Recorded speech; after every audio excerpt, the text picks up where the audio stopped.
Tension में क्या है? बोलने में बस ऐसे कोई बात नहीं। अरे बहन बता दे, दुख बता देने से हल्का हो जाता है। अब 1 दिन हुआ, 2 दिन हुआ, तीसरे दिन महाराज उसने कहा कि कोई बात नहीं बहन, नहीं बहन हमसे बता दे।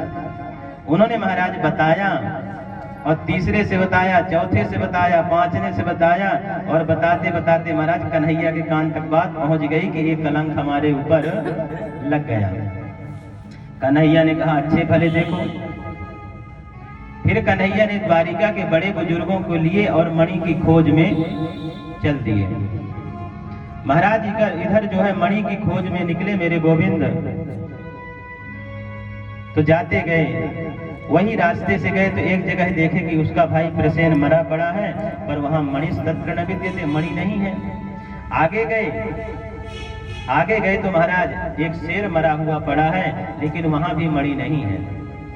और आगे गए महाराज, भालू के पंजा देखते हुए एक गुफा में, तो कन्हैया ने जो है अपने द्वारिका वासियों को वहीं खड़ा कर दिया।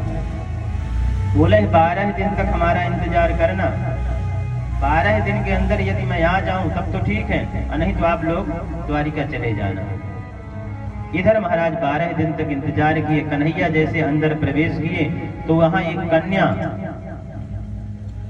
बड़ी सुंदरी कन्या जो है उस मणि के साथ खेल रही थी, और जैसे उन्होंने कन्हैया को देखा जोर से चिघाड़ मारी। महाराज उसके पिता ऋक्षराज जामवंत जी आ गए और 28 दिन तक बड़ा भयानक युद्ध हुआ।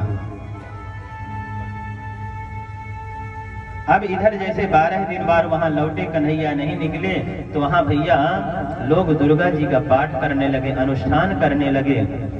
किसी ने कहा कि जब तक हमारे कन्हैया नहीं आएंगे हम भोजन नहीं करेंगे। किसी ने कहा हम ब्रह्मचर्य का पालन करेंगे। किसी ने कहा हम भगवान शंकर का रुद्राभिषेक करेंगे। किसी ने कहा महाराज हम जल पी करके रहेंगे। किसी ने कहा हम दूध पी करके रहेंगे, मेरे कन्हैया वापिस आ जाएं। अब महाराज इधर जैसे युद्ध प्रारंभ हुआ 28 दिन तक, कन्हैया ने कहा भैया ये मणि हमको चाहिए।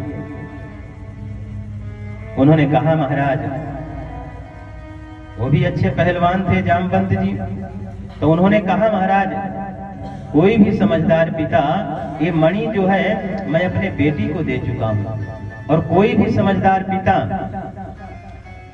बेटी को दी हुई संपत्ति वापस नहीं लेता है। लेकिन कन्हैया ने कहा भैया हमको तो ये मणि चाहिए क्योंकि माथे कलंक लगा है। उन्होंने कहा महाराज एक काम करिए, आप हमारी बेटी के साथ विवाह कर लीजिए और दहेज में जो है ये मणि हम आपको दे देते हैं। तो एक कन्हैया का जामवती जी के साथ दूसरा विवाह हुआ। पहला विवाह किसके साथ हुआ था? रुक्मणी जी के साथ। दूसरा विवाह जामवती जी के साथ। अब तीसरा महाराज इधर जब सत्राजित को सभा में कन्हैया ने बुलाया, जैसे द्वारिका वासियों के अनुष्ठान की पूर्णाहुति हुई, उसी समय कन्हैया जो है बहू रानी के साथ वहीं प्रकट हो गए। सभी लोग देख करके बड़े प्रसन्न हुए, कन्हैया को हृदय से लगाए। इधर महाराज जो है सत्राजित को कन्हैया ने बुलाया और कहा भैया देखो अपनी मणि संभालो। अब झूठा कलंक जो सत्राजित ने कन्हैया के ऊपर लगाया था, अब तो महाराज लोग उसको निकलना मुश्किल कर दिए। इतनी गाली देते, झूठा हमारा इल्जाम कन्हैया के ऊपर लगाया। अब सत्राजित परेशान हो गया, कहीं जा भी ना पाए। उसने पत्नी से कहा देवी मैं क्या करूं, मेरा तो दरवाजे से बाहर निकलना मुश्किल हो गया। इतना लोग ताना मारते हैं, गालियां देते हैं, तो क्या उपाय है? बोले महाराज एक बेटी अपनी है और बेटी का विवाह जो है सत्यभामा, उसका विवाह जो है कन्हैया से कर दीजिए। तो जब आप ससुर जी हो जाएंगे तो आपको कोई गाली नहीं देगा। देवी तुमने बहुत अच्छा बताया। अब तो महाराज जैसे मणि देने के लिए मेरे गोविंद आए, ले भैया अपनी ये मणि संभालो।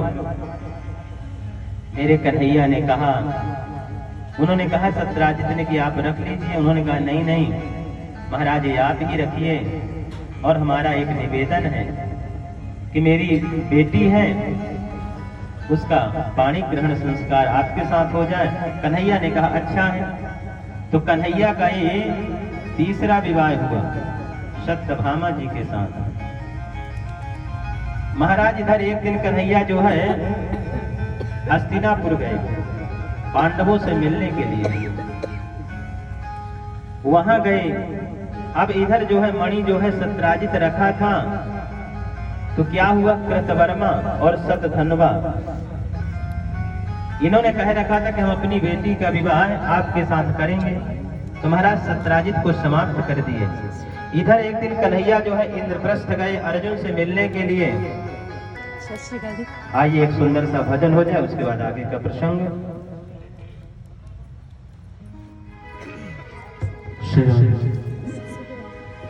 बोलिए शिवा के बिहारी लाल की।